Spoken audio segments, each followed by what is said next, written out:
halls of gold, and brides in pearls and saints of old. His work was praised in court and tower,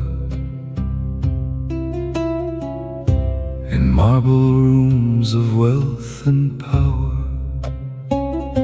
Yet every canvas, every frame still fed in him the selfsame flame, for all the glory others saw. He felt the flaw beneath the awe.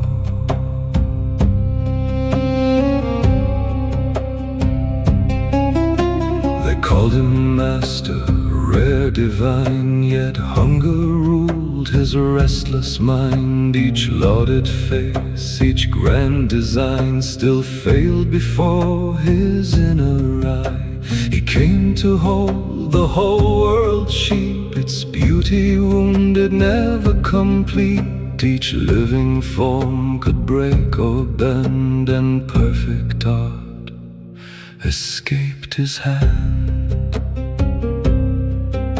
One night he rode through thinning land with tired eyes and stained white hands. Then through the carriage glass he saw a roadside tavern veiled in glow. It stood beneath a ruby flare, like pulsing blood within the air. He entered seeking wine and bread, while some dark instinct pulled ahead. She came and set his order down, a demon girl in scarlet gown, a quiet smile, a knowing grace, warm lantern light upon her face. And in that moment all grew still. He felt the ache that bends the will, far more than beauty bright and rare. He saw the perfect living there.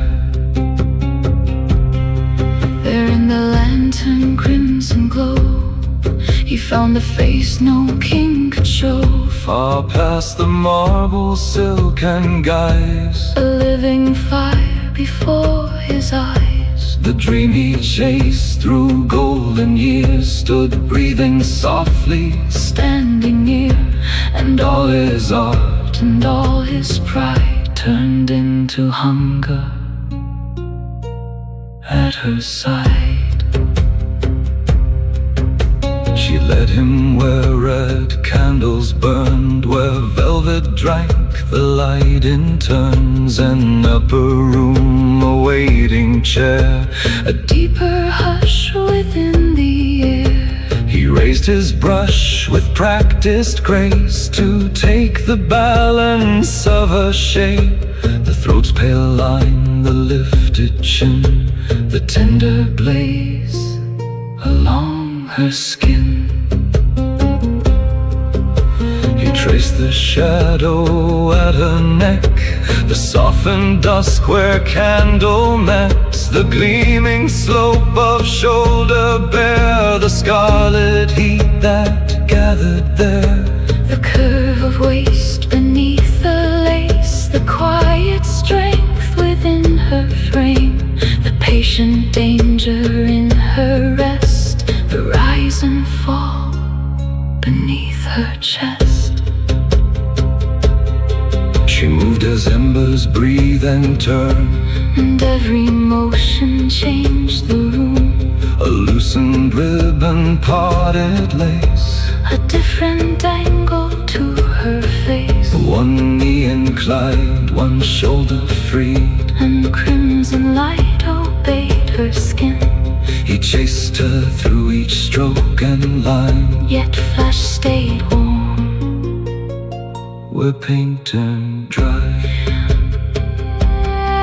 There in the lantern crimson glow, he chased the fire each frame would lose. Far past the curve of skin and eyes, he sought pure want in mortal guise. And every stroke he laid too near made